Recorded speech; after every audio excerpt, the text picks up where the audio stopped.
Está con nosotros Ángel Talavera. Ángel, muy buenos días. Buenos días.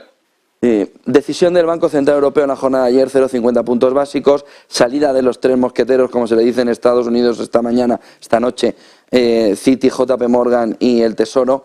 Se acabó la crisis financiera. ¿Está ya todo controlado o podemos vivir todavía, precisamente por lo que decía Luis de Guindos a los ministros de Finanzas, más tensiones, precisamente por la subida de tipos de interés?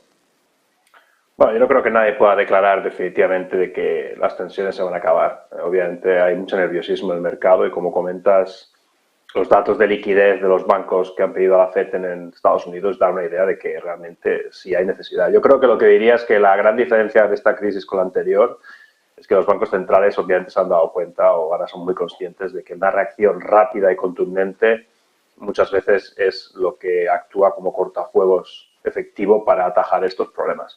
Mientras no haya problemas reales de solvencia de las entidades financieras, y estamos hablando solo de crisis de confianza o de liquidez, los bancos centrales tienen casi todo el poder para poder controlar ese tipo de crisis. En el 2008 creo que no hubo realmente la noción propicia de lo que la magnitud de la crisis. También teníamos obviamente un sector inmobiliario en Estados Unidos que no existe ahora. Entonces, en ese sentido, la reacción de los bancos centrales y de los bancos americanos también dando liquidez a los más pequeños, pues creo que debería ayudar a calmar los ánimos. Ahora bien, decir que con esto ya se acaba todo, pues no, la verdad no me atrevo a decirlo. 25 o 50, ¿qué habría sido mejor ayer? ¿El prestigio del Banco Central Europeo puesto encima de la mesa o intentar presionar menos el balance de los bancos? No, yo creo que 50 era la decisión correcta. A mí me habría sorprendido mucho, y lo dije, que el Banco Central Europeo hubiera cambiado a última hora. Básicamente telegrafió que iba a subir 50 por el mandato de inflación que tiene, y como ayer explicó Lagarde, pues la inflación sigue a unos niveles que son consistentes con seguir subiendo tipos según su evaluación de lo que es la política monetaria apropiada. Decir que vamos a subir 25 en lugar de 50, creo que ni hubiera calmado el mercado, ni hubiera funcionado realmente como para realmente proporcionar lo que el sector financiero necesita. Lo que tiene que hacer el Banco Central Europeo es usar las herramientas que tiene a su disposición para los mandatos que tiene. Los tipos de interés para controlar la inflación y las herramientas de liquidez, por ejemplo, si considera que el sector bancario lo necesita. En ese sentido, creo que es lo más apropiado, es que siga haciendo una política de tipos basada en sus expectativas de inflación y una política macroprudencial o de estabilidad financiera basada en las tensiones bancarias que estamos viendo. Realmente los dos objetivos no son incompatibles.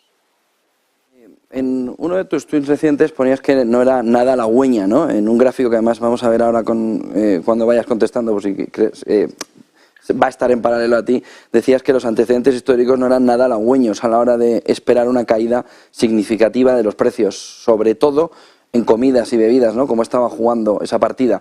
Y eso es parte de lo que también ayer nos estaba hablando Christine Lagarde, sobre que las tensiones a largo plazo todavía se mantenían. ¿Cómo ves la fotografía de esa caída de los alimentos, de los precios de los alimentos, que sobre todo el consumidor final está esperando como agua de mayo?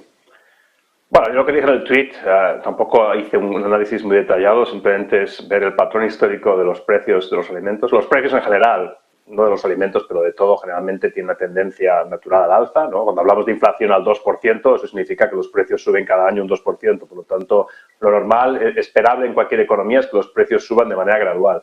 Lo que venía a referirme en ese tweet es que esperar grandes caídas del precio de los alimentos, no hay grandes precedentes históricos que nos digan qué va a pasar. También es verdad que no hemos visto, por lo menos en 20, 30 años, subidas del precio de los alimentos del 15, el 20%. Por lo tanto, es más probable que después de subir un 20% veamos ciertas caídas, porque hay una cierta corrección de quizá ciertos factores que están siendo un poco extraordinarios, pero creo que ahora mismo nadie debería esperar que los precios vuelvan a su nivel inicial. Es una discusión que ya tenemos, creo, hace tiempo entre los economistas, la diferencia entre la inflación, que la inflación caiga y vuelva a ser baja, o que los precios vuelvan al nivel inicial. Yo creo que nadie espera que los precios realmente vuelvan al nivel inicial, porque, como digo, los precios siempre tienen una tendencia al alza en perspectiva histórica.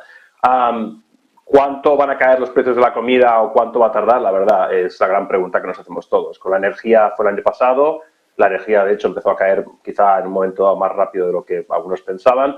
Con los alimentos es más complicado quizá porque hay menos mecanismos, pero también hay grandes cuestiones de por qué, por ejemplo, los precios de los alimentos siguen subiendo tan fuerte cuando, por ejemplo, vemos algunos precios de los commodities alimentarios a nivel global han caído bastante fuerte. Generalmente hay una correlación entre estos dos precios. Entonces, la verdad es que hay ciertas cuestiones abiertas de la magnitud de la subida de estos precios y por qué están tardando en empezar a moderarse.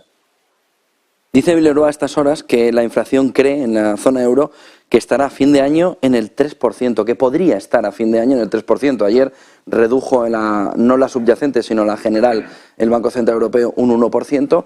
Ahora Villeroy, el francés del Banco Central Europeo, nos apunta que la caída podría ser muchísimo mayor. ¿Qué puede estar detrás de un desplome así inflacionario si, como dice Villeroy, tuviéramos inflación en el 3% a finales de este 2023? ¿Energía, energía y energía, Ángel? Sobre todo energía, sí, la verdad es que no tengo el número a mano ahora, pero los precios energéticos, estamos hablando de que el año pasado estaban subiendo, pues de memoria voy a decir casi como un 30% o algo así, son 3 puntos de inflación, más o menos, así en matemáticas rápidas. Si pasamos de que suban a un 30, que caigan a lo mejor un 5, un 10, pues ya te está quitando 3, 4 puntos de inflación. La comida es la gran pregunta, creo. Lo normal es que la inflación de comida, por la propia dinámica de la inflación, caiga fuerte porque incluso si los precios se mantienen constantes, la inflación, al ser medida en diferencias anuales, empezará a bajar. Entonces, en ese sentido, tener una inflación de alimentos ahora del 15, el 20, que vaya a caer, pongamos, no sé, al 5, por ejemplo, ya restará bastante la inflación y la energía también. Entonces, yo creo que eso es posible. O sea, ahora mismo quizá parece bastante optimista, pero recordemos que en España la inflación cayó del casi el 11% al 5,5% en apenas unos meses. Tenemos unos vaivenes de precios de una magnitud que no hemos visto en décadas. Por lo tanto, igual que subieron, los cálculos a la inversa también van a empezar a ocurrir. Ahora bien, creo la cuestión más quizá relevante para nosotros, para los economistas en general, es la persistencia de la inflación subyacente y cuánto va a seguir y si va a seguir realmente al 5 o al casi al 6% de manera permanente. Si nos plantamos a final de año con una subyacente en el 6%, pues muy difícil que la inflación general esté tan baja. Pero sí creo que la parte de comida y de energía realmente vamos a ver posiblemente caídas de inflación bastante fuertes. Gracias por ese análisis. Ángel Talavera, director de Economía de Europa de Oxford Economics. Buen día y buen negocio, Ángel. Igualmente a vosotros, gracias.